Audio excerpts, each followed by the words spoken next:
Let's talk about your late father. I feel sorry for the passing of your father.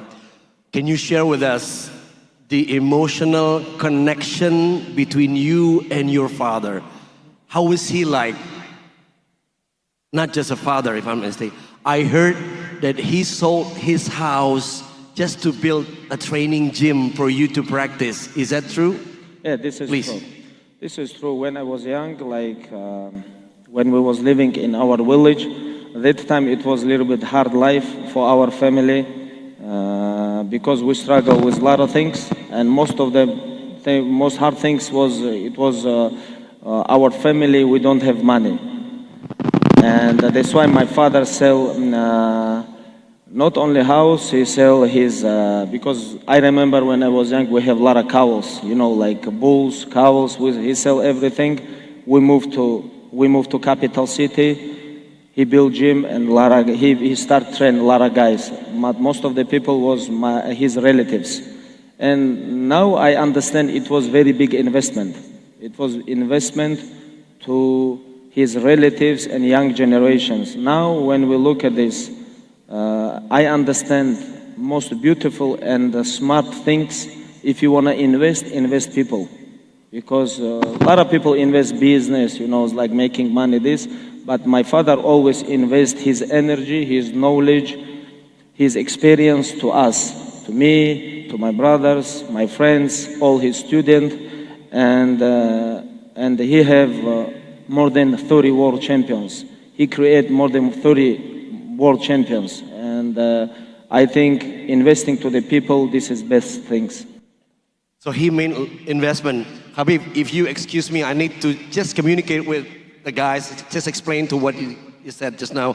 Jadi investasi terbaik itu teman-teman, menurut beliau adalah tadi kepada anak-anak, orang tua kepada anak. Itu yang dilakukan ayahnya, menjual rumah untuk beli rumah di sebuah kota yang besar untuk berlatih mengajar itu. Jadi benar-benar serius. Your father was very determined. He was very sure that the kids should be fighters one day. He already has something in his mind. Is that true? And the reason why you retired from MMA was one of it because of your mother. How's the emotional connection between you and your mother? Yeah, first of all, when my father, rahimahullah, he passed away, it was the reason why I retired. But at that time, I think a lot of people, they forget about this. But that time, UFC already announced my fight. They announced my fight. I supposed to fight with Justin Gaethje, interim world champion. And my father, rahimahullah, he passed away. And I was planning to finish. But UFC already announced my fight. And that time I talked with my mother and I promised her it's gonna be my last fight. It's gonna be my last fight. I will finish this, but I have to fight because all world already waiting for this fight, and I already signed contract. I have to finish my contract. I already signed this, and she said, "Okay, if it's gonna be last fight, you can do it." And we make a deal. I promise her, I fight, I finish my fight, and after that, it was a conversation between me and my mother. And if we talk about connection with my mother, we call it our mother is a madrasa, it's school, because mother always behind the scenes, like Muslims, our mothers, sisters, our women stay behind the scenes, but they have very big impact, very big. They have big responsibility to give for us good education, good manners, a lot of things we take from mother. And for me, I think women, if we talk about all social program, women take a very big part of to give all kids good education. This is very, very important, I think, and that's why it's very important women have to be educated when they have kids, they have to give them something. But if women don't know nothing, when she gonna have kids, how she gonna grow them? You know, it's very important, like for us, like for all Muslim community, you know, it's like be educated. It's very important because first things what Allah say to us, it's Iqra. Iqra, like you have to read. It's mean educate. This is most important thing in our life. Even like every day I try to learn something. Yesterday on the way from Dubai to Indonesia, I was learning about Indonesia because I'm coming here, I'm gonna meet with a lot of people, and if I don't know nothing about Indonesia, why I come here? I have to be ready. Maybe I'm gonna have some battle with you, and it's mean read, be educated. Not only men. It's very important to women be educated because they have big responsibility to grow our kids. You know. I couldn't agree with you more. In fact, Islam also teaches us. Tepuk tangan nih. And Islam also teaches us, especially all the ladies, should be at home nurturing the kids, taking care of the kids, because the first school for every kid is a mother, right? Okay, so the point is, not all of us are being submissive or being obedient with their mothers. What do you have to say for kids who still argue with the parents? Sometimes it's not easy, especially when you are on top of career, and then your mother asks you to stop. Maybe some of us won't take that decision. Yeah? So what's your advice for people, for kids, for us, for teenagers, towards the relationship with the parents, especially mother? Like I say earlier, it's very important to be educated. Like for me, like Muslim, like what I learned about my religion. Second things after ibadah, what Allah told us, listen to your parents.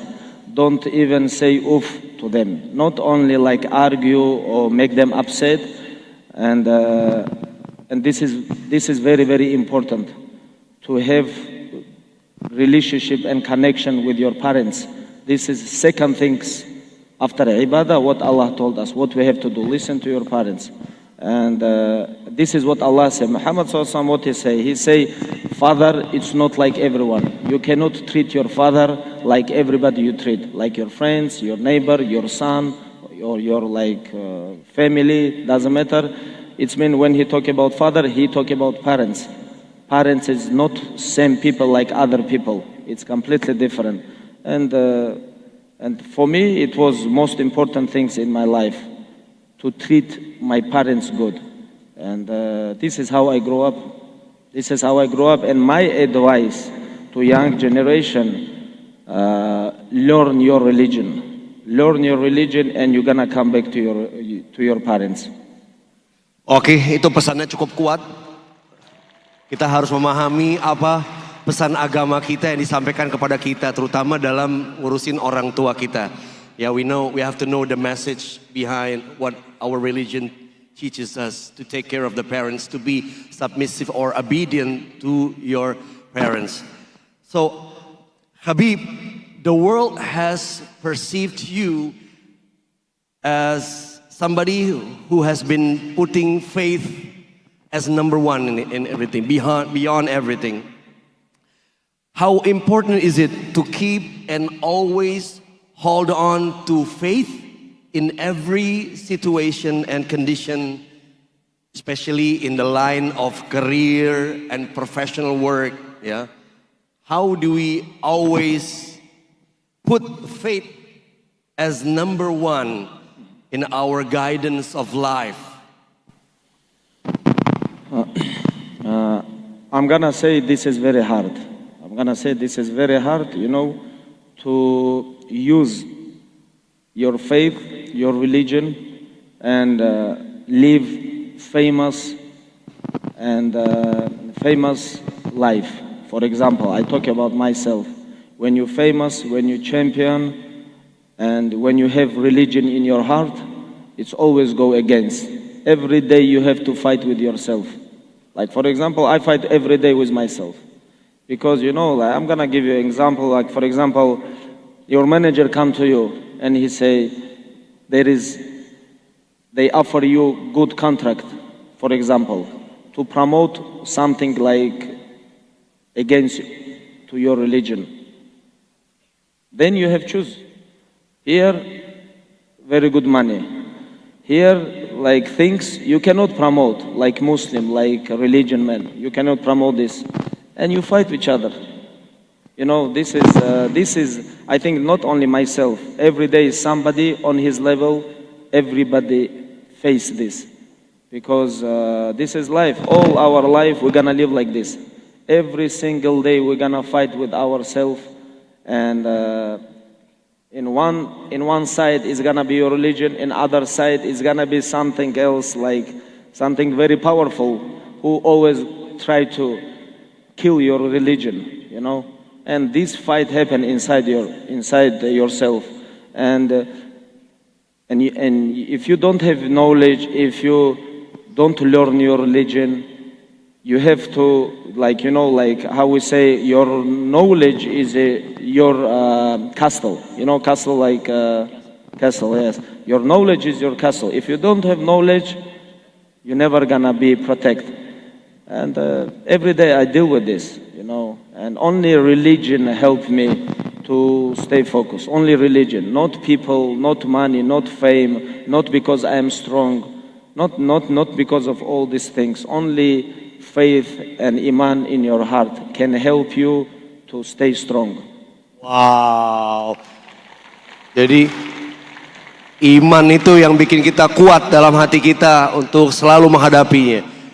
Even in the difficult times, we must have the remembrance, always remember of Allah.